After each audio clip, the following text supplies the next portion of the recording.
It's like ಒಬ್ಬ teacher ನಾನ್ ಪಾಠ ಮಾಡೋ ತರನೇ ಮಾಡ್ತೀನಿ, ಅರ್ಥ ಮಾಡ್ಕೊಂಡ್ರು ಅರ್ಥ ಮಾಡ್ಕೊಂಡಿಲ್ಲ ಅಂದ್ರೆ ನಿನ್ನ ಹಣೆ ಬರ ಅನ್ನಂಗಾಯ್ತು. ಒಬ್ಬ ಒಳ್ಳೆ ಟೀಚರ್ ಯಾರು? ವಿದ್ಯಾರ್ಥಿಗೆ ಅರ್ಥ ಆಗೋ ರೀತಿ ಯಾವುದು ಅಂತ ಕಂಡುಕೊಂಡು ಆ ರೀತಿಯಲ್ಲಿ ವಿದ್ಯಾರ್ಥಿಗೆ ಪಾಠ ಮಾಡುವಂತವನೇ ಒಳ್ಳೆ ಟೀಚರ್ ಅಲ್ವಾ? ಸೊ 6 ಅಂಶಗಳು. ಮೊದಲನೇದು ಚಾರಿತ್ರ್ಯ, ಕ್ಯಾರೆಕ್ಟರ್ ಸ್ಟ್ರಾಂಗ್ ಇರಬೇಕು. ಇವತ್ತಿನ ಕಾಲದಲ್ಲಿ ಅವಕಾಶಗಳಾಗ್ಲಿ, ಜೀವನದಲ್ಲಿ ಯಶಸ್ಸಿಗೆ ಬೇಕಾದಂತ ಸಾಧ್ಯತೆಗಳಾಗ್ಲಿ ಡಿಪೆಂಡ್ ಆಗೋದು ಟ್ರಸ್ಟ್ ವರ್ತಿನೆಸ್ ಮೇಲೆ, ನಂಬಿಕಾರ್ಹತೆ.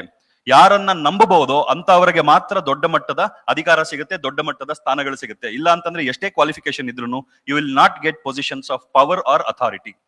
ಯಾವುದೇ ಇನ್ಸ್ಟಿಟ್ಯೂಷನ್ ಆಗ್ಲಿ, ಎಂಟರ್ಪ್ರೈಸ್ ಆಗ್ಲಿ, ನಂಬುವಂತವರನ್ನ ಮಾತ್ರ ಜವಾಬ್ದಾರಿಯುತ ಸ್ಥಾನಗಳಲ್ಲಿ ಕೂಡಿಸೋದು, whoever is at the top.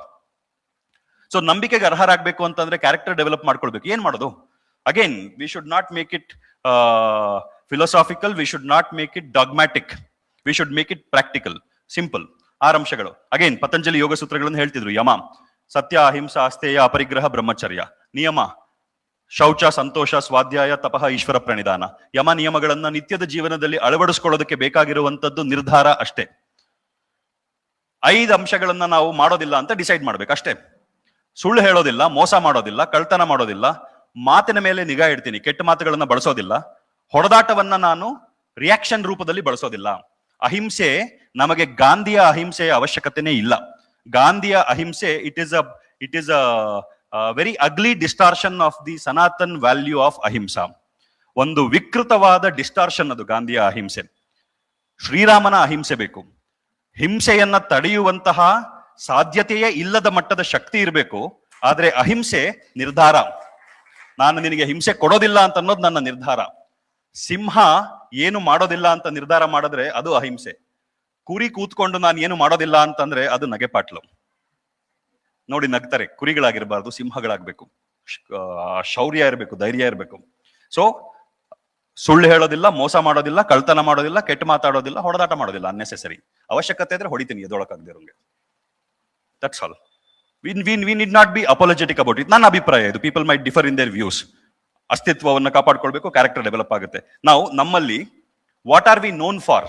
ಈಗ ನಮ್ಮನ್ನ ನಾವು ಹೊರಗಡೆಯಿಂದ ನೋಡಿದ್ರೆ ಹೊರಗನವ್ರಿಗೆ ನಾನು ಯಾವುದಕ್ಕೆ ಪರಿಚಿತನಾಗಿದ್ದೇನೆ?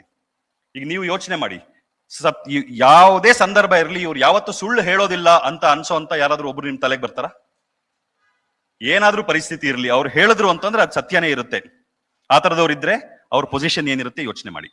They will be in good position.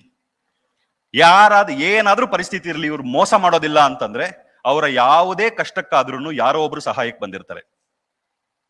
ಸಹಾಯ ಮಾಡಕ್ಕಾಗದೆ ಇರುವಂತ ಸಾಧ್ಯತೆ ಯಾರಿಗೂ ಇಲ್ಲ. ಎಲ್ರಿಗೂ ಏನೋ ಒಂದು ಸಹಾಯ ಮಾಡುವಂತ ಶಕ್ತಿ ಇರುತ್ತೆ. ಆದ್ರೆ ಸಹಾಯ ಮಾಡೋದು ಯಾರು ಮೋಸ ಮಾಡೋದಿಲ್ಲ ಅನ್ನೋ ಕಾನ್ಫಿಡೆನ್ಸ್ ಇರುತ್ತೆ ಅವ್ರಿಗೆ. ಇಲ್ಲ ಅಂದ್ರೆ ಮಾಡುವಂತ ಅನಿವಾರ್ಯತೆ ಇದ್ದಾಗ. ಓಕೆ, ಇದು ಮೊದಲನೇದು, ಕ್ಯಾರೆಕ್ಟರ್ ಡೆವಲಪ್ಮೆಂಟ್. ಎರಡನೇದು ಪರ್ಸನಾಲಿಟಿ. ಪ್ಲೆಸೆಂಟ್ ಪರ್ಸನಾಲಿಟಿ ಆಗ್ಬೇಕು. ಎಲ್ಲರನ್ನ ಬೆರೆಯುವಂತ ವ್ಯಕ್ತಿತ್ವ ಡೆವಲಪ್ ಆಗ್ಬೇಕು. ಅದಕ್ಕೆ ಏನ್ ಮಾಡೋದು? ನಮ್ಮ ಮಕ್ಕಳಿಗೆ ಏನ್ ಮಾಡಿಸೋದು ನಾವು? ಸೇವೆ. ಹಿರಿಯರು, ಅಸಹಾಯಕರು, ಅಶಕ್ತರು ಇವರ ಸೇವೆ ಮಾಡೋದ್ರಿಂದ ಅಹಂಕಾರ ಅಳಿಯುತ್ತೆ, ಅಹಂಕಾರ ಕಡಿಮೆ ಆಗುತ್ತೆ. ಸೇವೆ ನಮ್ಮ ವ್ಯಕ್ತಿತ್ವವನ್ನ ಶುದ್ಧಗೊಳಿಸುತ್ತೆ. ನಿತ್ಯದ ಜೀವನದಲ್ಲಿ ಅಭ್ಯಾಸ ಮಾಡಿಸೋದು, ಮನೇಲಿ ಕೆಲಸ ಮಾಡಿಸೋದು, ಅಪ್ಪ ಅಮ್ಮನ್ಗೆ ಕಾಲು ಹೊತ್ತೋದು, ಎಣ್ಣೆ ಹಚ್ಚೋದು, ಅಮ್ಮನ ಕಾಲು ಹೊಡೆದಿರುತ್ತೆ, ಅಜ್ಜಿ ತಾತ ಇರ್ತಾರೆ, ಅವ್ರಿಗೆ ಸೇವೆ ಮಾಡೋದು. ಅದನ್ನೇನ್ ದೊಡ್ಡದಾಗಿ ಬೋರ್ಡ್ ಹಾಕೊಂಡು ಸೇವೆ ಮಾಡ್ತೀನಿ ಅಂತ 15 ದಿನಕ್ಕೊಂದಿನ ಬೋರ್ಡ್ ತಗೊಂಡು ರೋಡ್ ಮೇಲೆ ಹೋಗೋದ್ ಬೇಕಿಲ್ಲ, ಮನೆಯಲ್ಲಿ. ಎರಡನೇದು ಪರ್ಸನಾಲಿಟಿ, ಎಲ್ಲರನ್ನ ಬೆರೆಯುವಂತದ್ದಾಗಬೇಕು. ಮೂರನೇದು ನಾಲೆಡ್ಜ್. ನಿರಂತರವಾಗಿ ಕ್ಯೂರಿಯಾಸಿಟಿ ಇರಬೇಕು. ಸುತ್ತಮುತ್ತ ಏನ್ ನಡೀತಾ ಇದೆ ಎಲ್ಲದ್ರ ಬಗ್ಗೆ ತಿಳ್ಕೊಳ್ಬೇಕು ಅನ್ನೋ ಜಿಜ್ಞಾಸೆ. ಕಂಟಿನ್ಯೂಸ್ ಆಗಿ you keep learning something or the other on a daily basis. ಪ್ರತಿನಿತ್ಯ ಏನಾದ್ರೂ ಒಂದನ್ನ ಕಲ್ತಿದ್ದೀನಿ ಅನ್ನೋಂತ ಭಾವ ಇರಬೇಕು, ಕಲಿಯುವಂತ ಪ್ರಯತ್ನ ಮಾಡ್ತಾ ಇರಬೇಕು. ನಾಲ್ಕನೇದು ಸ್ಕಿಲ್ಸ್, ಕೌಶಲ್ಯಗಳು. ಕೌಶಲ್ಯಗಳನ್ನ ನಾವು ವೃದ್ಧಿ ಮಾಡ್ಕೊಳ್ಬೇಕು. ಯಾವ ತರ ಸ್ಕಿಲ್ಸ್? Survival skills. ಮನುಷ್ಯ ಸೃಷ್ಟಿ ಮಾಡಿರುವಂತ ಯಾವುದೇ ವಸ್ತುಗಳು ಇಲ್ಲದಿದ್ದರೂ ನಾನು ಬದುಕೋದಕ್ಕಾಗತ್ತಾ? ಅದು ಸರ್ವೈವಲ್ ಸ್ಕಿಲ್ಸ್. ಅಡಿಗೆ ಮಾಡೋದು, ಮನೆ ಕೆಲಸ ಮಾಡ್ಕೊಳ್ಳೋದು, ಸಣ್ಣದಾಗಿ ವ್ಯವಸಾಯ ಮಾಡೋದು, ಇವೆಲ್ಲ ನಾವು ನಮ್ಮ ಅನುಕೂಲಕ್ಕಾಗಿ ಸೃಷ್ಟಿ ಮಾಡ್ಕೊಂಡಿರುವಂತ ವಸ್ತುಗಳು ಇಲ್ಲದಿದ್ರೆ ನಾವು ಜೀವನ ಮಾಡಕ್ ಆಗ್ಬೇಕು. ಸರ್ವೈವಲ್ ಸ್ಕಿಲ್ಸ್ ಅದು. ಎರಡನೇದು ಸಾಫ್ಟ್ ಸ್ಕಿಲ್ಸ್, ಕಮ್ಯುನಿಕೇಶನ್ ಸ್ಕಿಲ್ಸ್ ಅಂದ್ರೆ ಸೋಷಿಯಲ್ ಸ್ಕಿಲ್ಸ್. ಜನಗಳ ಜೊತೆ ಬೆರೆಯೋದಕ್ಕೆ, ಮಾತಾಡೋದನ್ನ ಕಲಿಬೇಕು, ಜನಗಳ ಜೊತೆ ಬೆರೆಯೋದು ಕಲಿಬೇಕು, ನೆಗೋಷಿಯೇಟ್ ಮಾಡೋದು ಕಲಿಬೇಕು, ಜನಗಳನ್ನ ಒಪ್ಸೋದು, ಜನಗಳು ಹೇಳುವಾಗ ಕೇಳಿಸ್ಕೊಳ್ಳೋದು, ಇದು ಎರಡನೇ ಸ್ಕಿಲ್.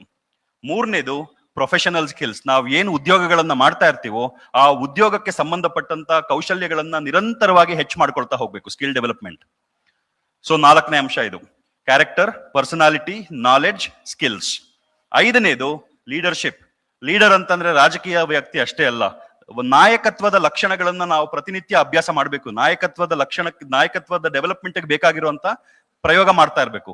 ಇದು ಕೂಡ ಅಷ್ಟೇ, leadership is a very vast term. But ನಾನು ನಿತ್ಯದ ಜೀವನದಲ್ಲಿ ಏನು ಮಾಡಿದ್ರೆ ನಾನು ನಾಯಕನಾಗಬಹುದು? ಸಿಂಪಲ್. ಮಕ್ಕಳಿಗೆ ಅಕೌಂಟಬಿಲಿಟಿ ತಗೊಳ್ಳೋದನ್ನ ಹೇಳ್ಕೊಡ್ಬೇಕು. ನನ್ನ ಕೆಲಸಗಳಿಗೆ ನಾನು ಹೊಣೆಗಾರಿಕೆಯನ್ನ ಕಲಿಸಿದ್ರೆ, ನಿರಂತರವಾಗಿ ಹೊಣೆಗಾರಿಕೆ ಮತ್ತೆ ಜವಾಬ್ದಾರಿಯನ್ನ ಅಭ್ಯಾಸ ಮಾಡಿಸ್ತಾ ಹೋದ್ರೆ, ಅವಕಾಶ ಇದ್ದಾಗ ನಾಯಕತ್ವದ ಜವಾಬ್ದಾರಿಗಳನ್ನ ತಗೊಂತಾರೆ. The most important quality of a leader is taking responsibility and being accountable for their actions, words and thought.